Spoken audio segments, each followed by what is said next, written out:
R$ 1 bilhão. É difícil até de colocar esse número na cabeça, né? Mas é essa a promessa da mega da virada. Uma bolada que mexe com a imaginação do país inteiro. É aquela faísca de esperança que faz todo mundo se perguntar: e se fosse comigo? Bora mergulhar fundo nessa ideia. Essa é a pergunta, né? A pergunta de R$ 1 bilhão, literalmente. A cabeça começa a mil, o coração dispara. É como ganhar uma licença para sonhar sem limite nenhum, aposentar a família inteira, viajar pelo mundo sem ter dia para voltar, ajudar uma causa importante. A primeira reação é quase sempre essa, de pura euforia. De repente, aquela lista de desejos que a gente faz vira só um rascunho. Com 1 bilhão na conta, o jogo muda completamente. Não é mais uma questão de escolher entre isso ou aquilo, mas sim de decidir por onde começar, o carro dos sonhos, a casa perfeita, a liberdade de nunca mais ter que olhar o preço de nada. E que tal começar por aqui com um pequeno mimo? R$ 220 milhões. É esse o valor da mansão mais cara do Brasil, lá no Leblon. Com 1 bilhão, daria para comprar 4 dessas. Uma para si e mais 3 para dar de presente para os melhores amigos. E olha, ainda ia sobrar uma grana breta. Ou quem sabe dar adeus ao trânsito para sempre?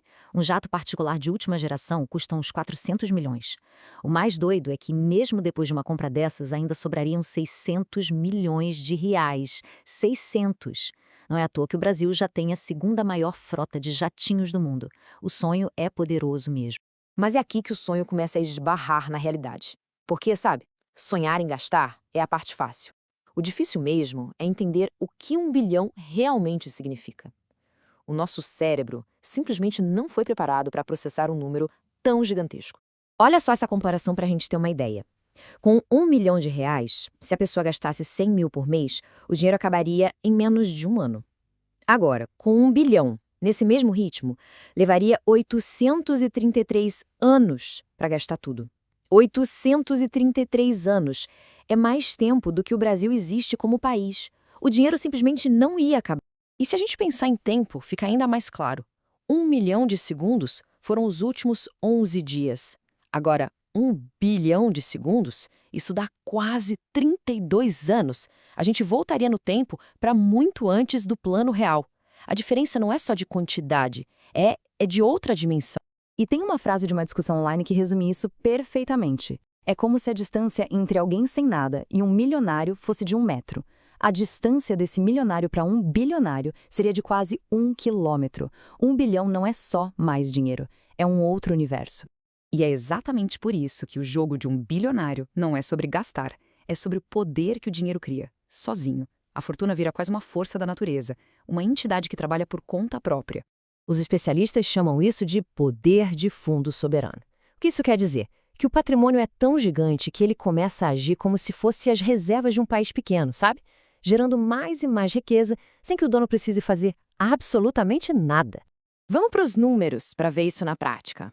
Mesmo se o dinheiro for colocado no investimento mais simples de todos, a poupança, 1 bilhão renderia mais de R$ 6 milhões por mês, limpo, já sem imposto.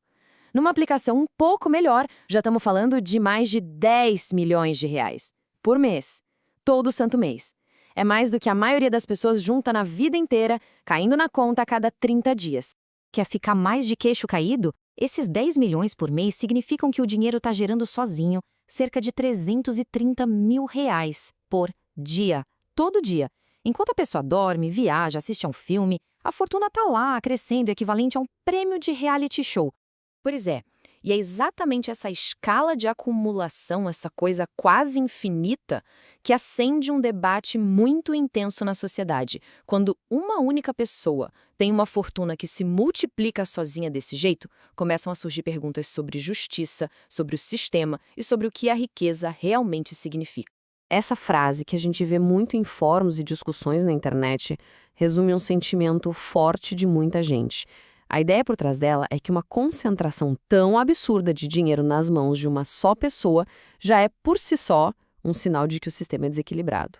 E a partir dessa ideia, várias propostas aparecem no debate público, desde um imposto sobre grandes fortunas, que já existe em vários países, até ideias mais, digamos, radicais, como um limite máximo de acúmulo de dinheiro, ou até a sugestão de que, ao atingir 1 bilhão, a pessoa ganharia um troféu simbólico de zerou o capitalismo e todo o dinheiro a mais voltaria para a sociedade.